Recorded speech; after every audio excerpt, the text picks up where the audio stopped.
Hey everybody, this is Melina from ScrapbookingWithMe.com and Me Crafty Scrapper here on YouTube and Instagram and over on Facebook at Me Crafty Scrapper Creates.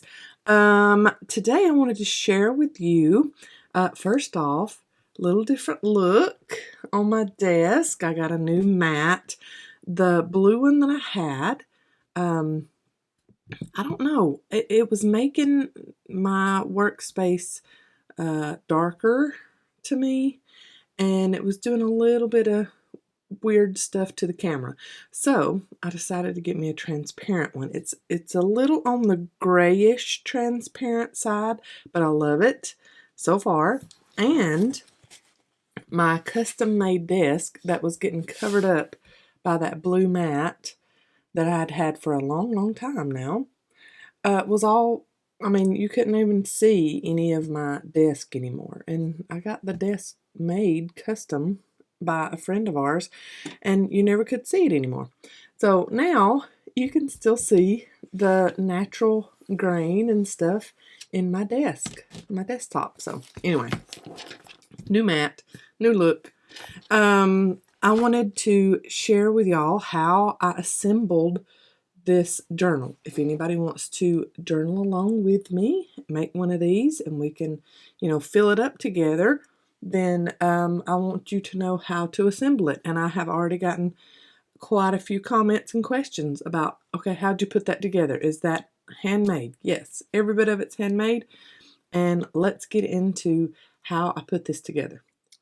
First off, the spine.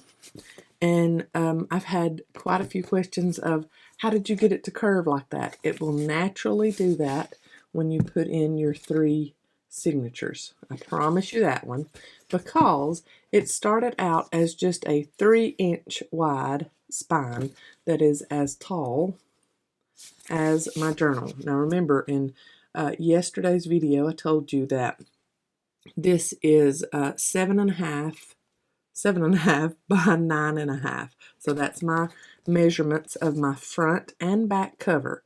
So all that is craft cardstock, and it is cut. It's the Basil. I'm wanting to say it's 80 or 90 pound cardstock. Basil, the dark craft. We carry it at the shop, scrapbookingwithme.com. And I just cut 2 pieces at 7.5 wide, 7.5 inches by 9.5 tall. And then my spine is 2 pieces of the same craft cardstock, 2 pieces cut at 3 inches wide by 9.5 tall. Okay, so here are the 2 pieces of craft cardstock that I cut for the spine. That's them laid out. You will need 2 pieces. And then the next picture is just a picture of me cutting down the front and back cover. So that's the 2 pieces, 7.5 by 9.5.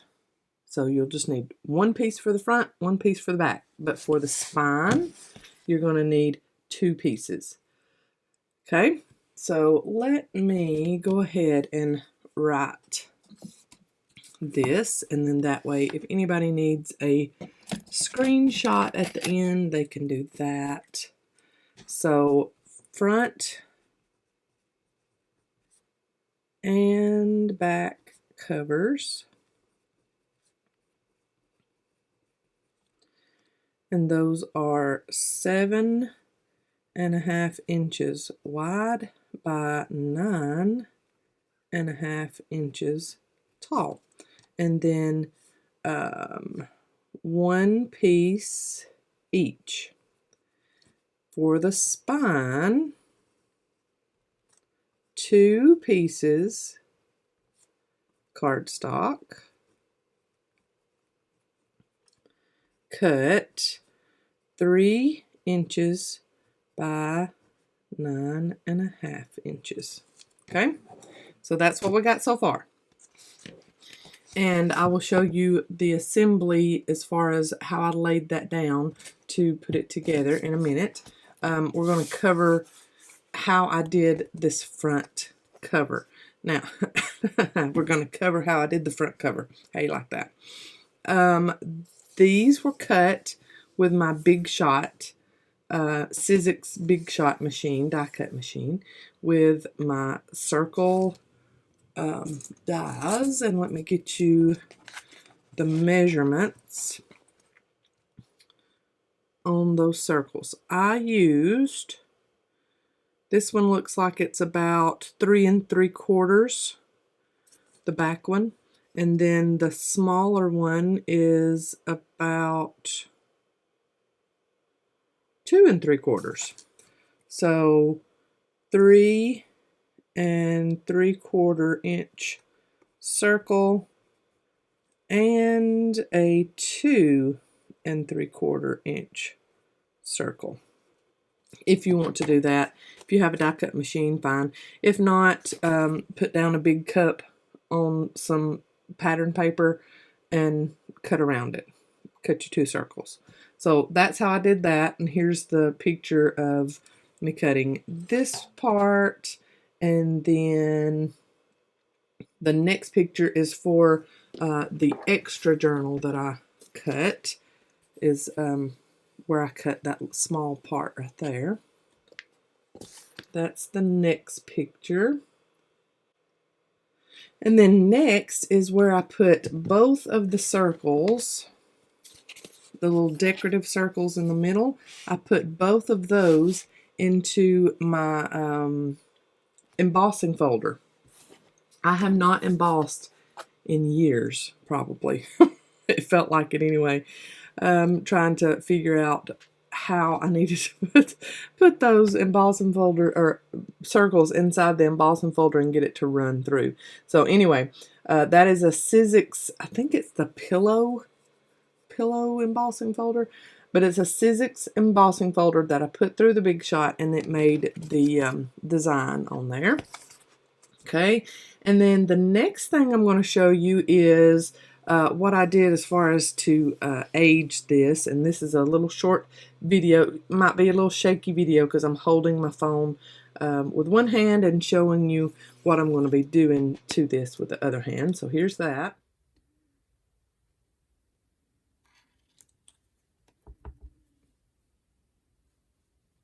Then the next picture is just showing you that I've put the 2 circles together to put on the front of the journals.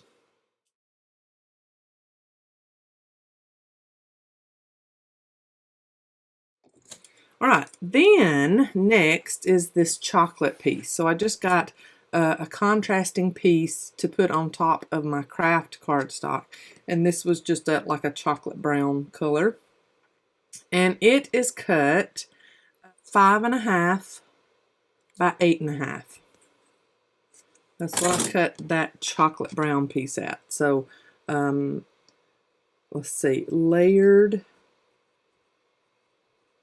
piece on top is cut at 5.5 inches by 8.5 inches.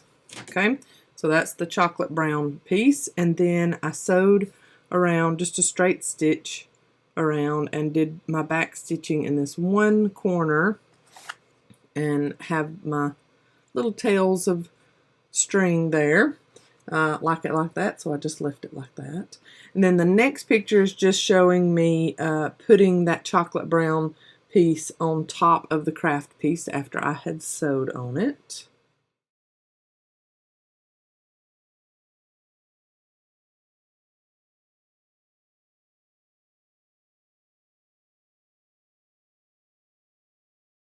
All right, next what we're going to cover is how I splattered and painted this front piece. So this is all before assembling, into what is now a journal cover. This is just the front piece. I'm painting up and, dolling up how I want it. This is not a step you have to take. This is just what I did as decoration on the front of these. So I tinted some white gesso. with some pumice stone ink, and I show that in this that I'm about to show you. Let me find my pumice stone.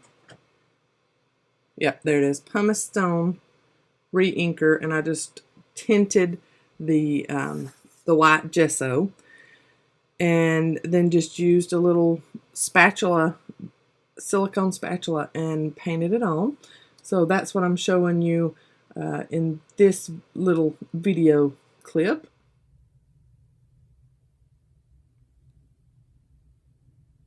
And then next, while that gesso is still wet, I splattered. And anybody that's watched any of my videos knows how much I love to splatter. So here are the colors that I used. Picket Fence, then I used Walnut Stain, Tarnished Brass, and then just for mine, I put on some purple, and that is from, I think it's retired. It's been in my Lindy's Stamp Gang.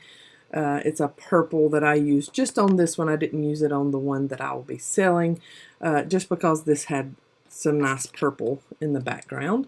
And so that shows this piece of chocolate cardstock right before I've splattered it.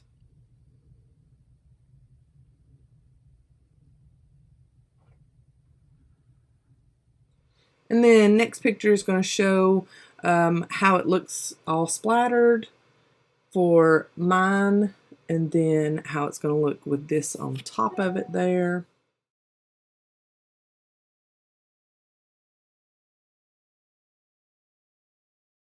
And then the next one is the front of this journal, and I did a little bit more like big splatters on this one, and that's the next picture you're going to see.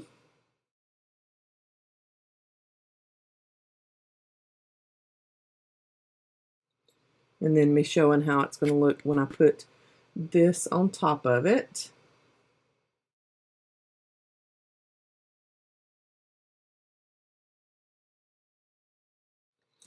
All right, then 2 little short video snippets just showing you up close and personal the splattering and stuff on both journals.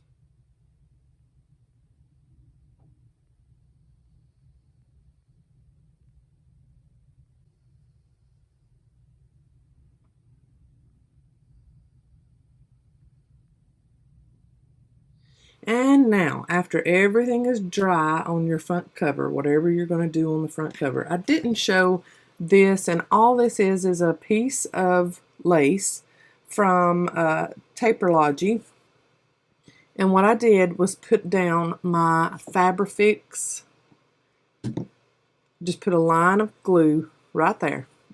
And then I gathered my ribbon. So I put it down and then just gathered it until it all fit inside my little stitch line there.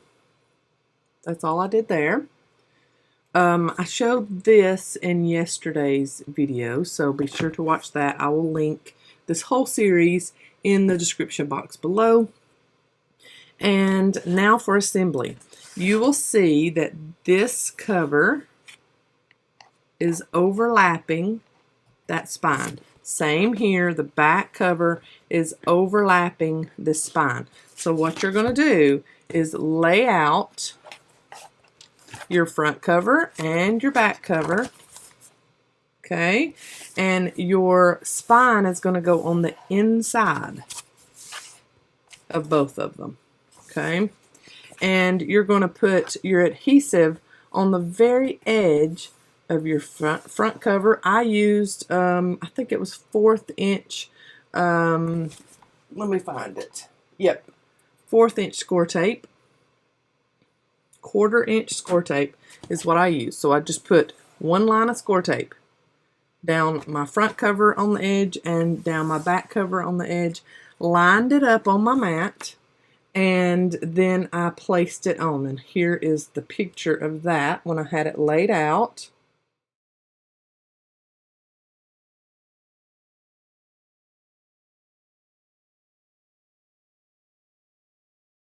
Okay, and then you will see there's dots on there. I made a little template.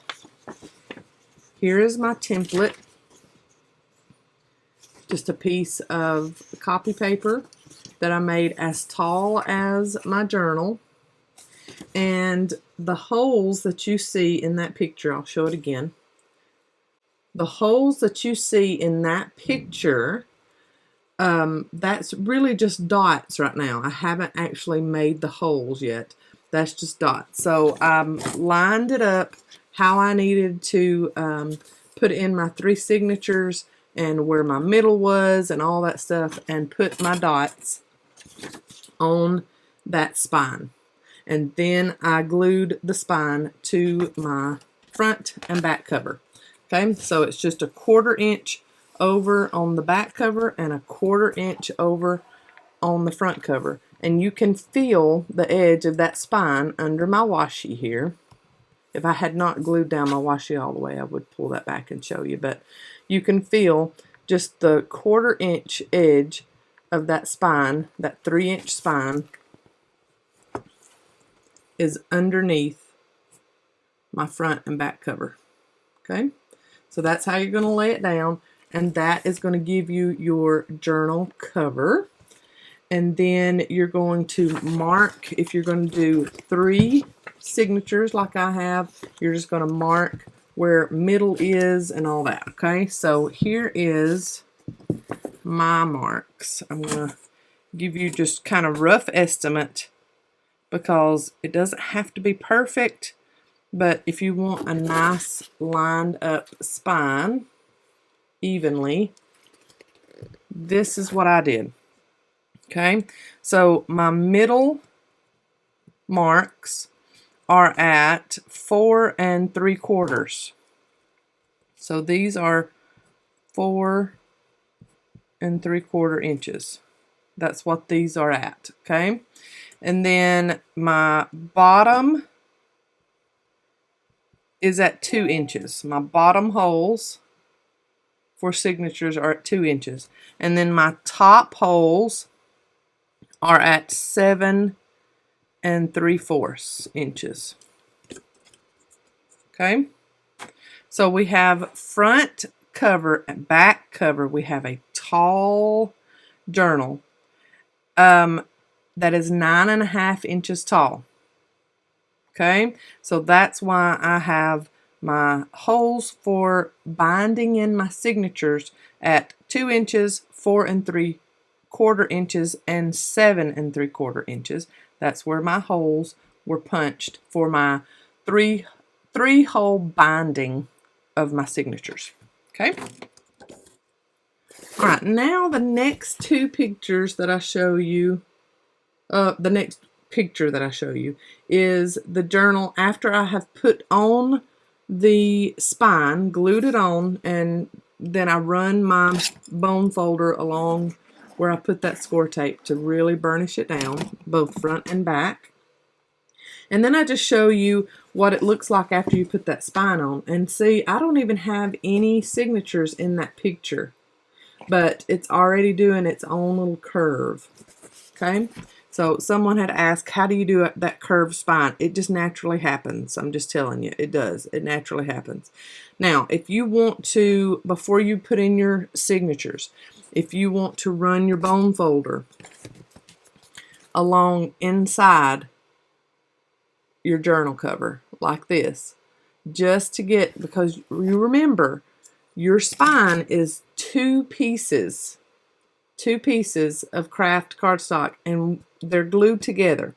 That's why I said in the very beginning you needed 2 pieces of craft cardstock, or whatever color cardstock you want to use, cut at 3 inches by 9.5 inches. And I should have said glue those together. Glue together, because you need that extra sturdiness on the spine, because that is the part of the journal that is worn out the quickest, is your spine. So that is 2 pieces of cardstock glued together and then put into the journal as far as the spine, okay? And then next picture is just showing me placing my template on that spine and getting those holes punched with my awl. That's the awl that I use. That's the one I've used for years. I've had it for years. I've just never upgraded to a wood handle awl. So that is mine, and I'm just showing you. I have a foam plate back behind me in that picture, behind the whole journal, and I'm just punching through using my guide that I made, punching through. So see, all of these are holes now where I have punched. All right, and then next picture is showing you all of the holes punched and how my journal is together before I sew in those signatures. So there's all of those holes.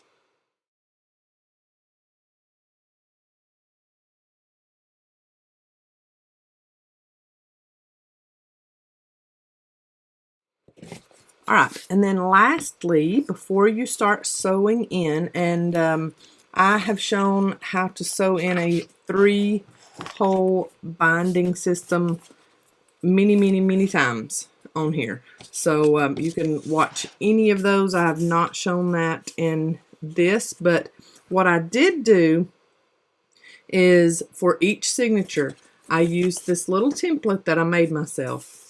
And I just laid it down after I had put all of my pieces together in a signature. Put all my pieces together like this. And I just laid it out like that. And I used a pen, dot, dot, dot, and made my little template as far as where I needed to put my holes to sew it into the spine. Okay, so that next picture, that's what that is.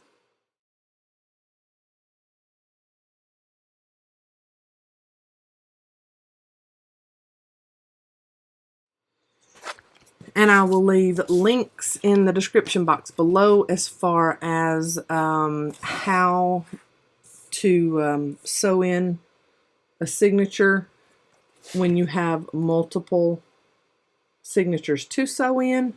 I'll leave a link to a video below where I have already done that, and most of you have seen that before, but just to refresh your memory as far as multiple signature journal, I'll leave that link in the description box below. Now, the spine is curved, but you can also flatten it, okay? So if you have all the signatures together, and you can get it flat too. But the reason I like how that looks, and especially when I have 3 signatures in a journal, is a lot of times that will help with the Pac-Man mouth, which y'all know me, I don't mind Pac-Man mouth. I don't mind when it gets full that it's, you know, opened up like this. But that also helps for when you start filling it up, it will more encircle itself instead of just going stark and like that, okay? So that's another reason why I like doing that kind of spine. But yes, I should have mentioned at the very beginning, you need 2 pieces of 3" by 9.5" cardstock for the spine because you glue them together.